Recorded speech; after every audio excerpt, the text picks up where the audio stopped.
Suspense. Tonight, Roma Wines bring you Miss Agnes Moorehead in The 13th Sound, a suspense play produced, edited, and directed for Roma Wines by William Spear.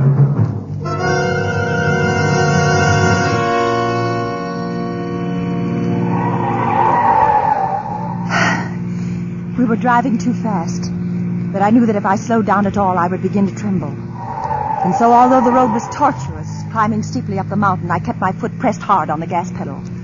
Out of the corner of my eye, I could see that my husband was looking quietly into the green valley far below.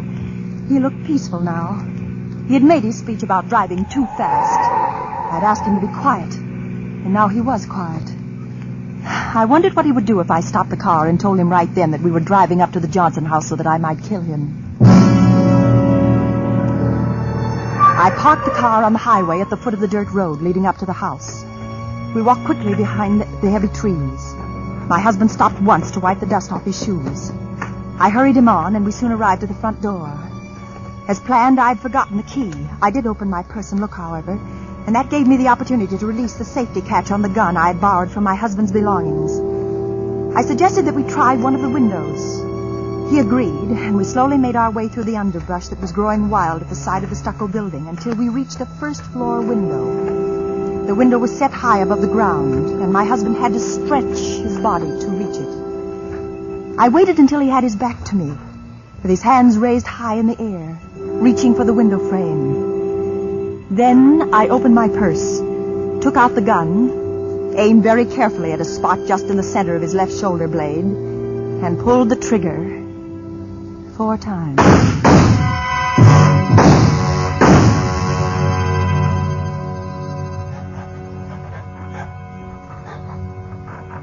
He didn't fall right away. He had his fingers over the window ledge, ready to unfasten the catch when the bullets hit him. With some terrible effort, he dug his nails into the stucco and tried to keep from dying. I couldn't move. I wanted to scream, but my throat felt paralyzed. He tried to turn his face and look at me, but he hadn't that much life left. At last, he fell.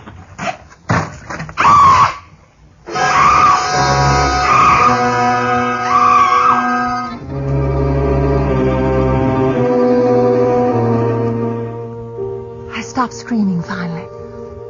I felt better for it. I bent and looked at my husband's body. He was quite dead. I wiped off the gun, his gun, and threw it behind an acacia bush. Then I walked back to the car, slowly and carefully removing any of my footprints which showed in the loose dirt of the road. At the car, I emptied some cigarette butts from the dashboard ashtray onto the road, dusted my shoes, then turned around and drove home.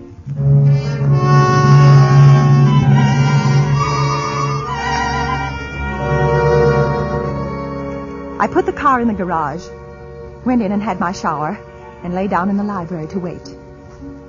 A few minutes after the grandfather clock struck 11, the telephone rang. Hello? Miss Skinner? This is she. Miss Jonathan Brown, Sheriff's Office. I have some bad news for you. My husband? Yes, ma'am. He's been killed. Miss Skinner? Hello, Miss Skinner.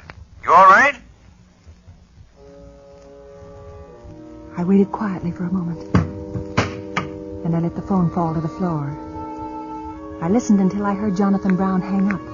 Then I replaced my telephone on its stand, went into the kitchen for some ice, which I put in a large Turkish towel. I then arranged myself carefully and attractively on the living room divan and waited again.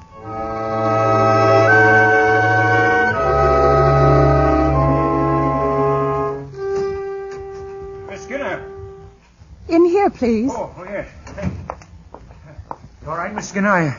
That was a stupid thing for me to do, breaking the news that way, you know. I'm all right. Well, I came over as soon as you dropped the phone. Well, I felt faint suddenly. Well, ain't no wonder.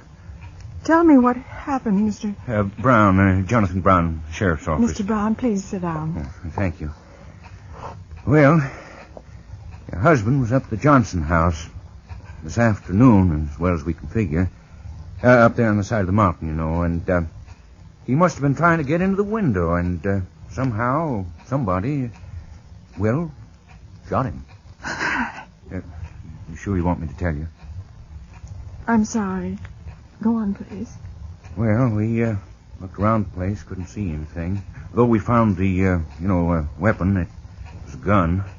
Found in the brush near where he was, and no footprints or anything, except tire marks down the main highway and a bunch of cigarette butts where someone must have been sitting in the car, waiting, you know. Those were my tire marks.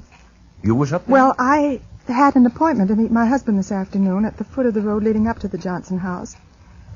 He had said that he'd had some business to attend to and would get a ride with his other person. He was very mysterious about it. Hmm? And I waited for an hour or more at the foot of the road. You were so clever to recognize the meaning of those cigarette stubs. Well, And when he didn't come, I thought perhaps I was mistaken about the appointment. And so I drove home. Only think about perhaps I'd gone up to the house, I might have saved my poor dear husband's life. they're in and out terrible shock, I know. I'm all right. Easy now. I'm all right. I'll be all right. Well, now, don't you worry about a thing, Miss Skinner. The sheriff's office will round up the guilty party or parties and have them brought to trial, you know. Yes, I'm sure.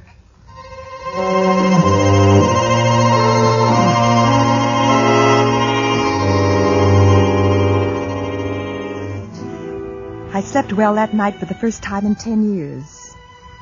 My husband during his lifetime had snored loudly and steadily, and during his later years he had acquired the nervous and distressing habit of grinding his teeth in his sleep. This night all was quiet and peaceful in the house, in my house. And as I say, I slept beautifully. The next few days were also beautifully quiet. A few photographers and newspaper men, but they were kind and gentle and didn't make too much bother. Finally, Mr. Jonathan Brown called to say that he would send a car for me on Friday morning, the next day as it turned out, to take me to the coroner's inquest. The small courtroom was crowded, and almost everyone there eyed me with great sympathy. The inquest proceeded evenly. There was as yet no evidence as to the identity of my husband's murderer. I again stated that I had left the tire marks and cigarette stubs at the foot of the road that led to the Johnson house. No, I hadn't heard a shot. No, my dear husband had no enemies. Then... I've had this blackboard brought to court so that I might show the position of the body when found. I think it might be of interest. Very well. Proceed. The body was found just below the first-story window on the left side of the house. The dead man was obviously trying to gain admittance, you know. He didn't die immediately, as I will show you, but stayed alive long enough to try to keep himself from falling, since marks from each of his fingernails were found running down the side of the building. Here, then, is the windowsill, and here are the marks of his fingernails, and here is the spot where the body lay when it was discovered. And here is the house. As he talked, he watched me. Ground floor. And I didn't know why until I heard the first scrape of the chalk against the blackboard. Shrubbery here.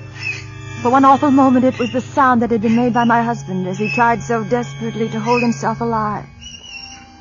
I found myself tightly holding the wooden table in front of me, my arms and body tense, trying not to faint. Since a large deposit of the dried stucco from the building is found under each of the victim's fingernails, I believe I can best illustrate the manner of the victim's last moments with a physical illustration. Suppose I am the victim, you know, and this blackboard is the side of the building. We hear the gunshots, and then the victim slowly sinks to the ground. Oh, please, I can't say. Please don't make that. No.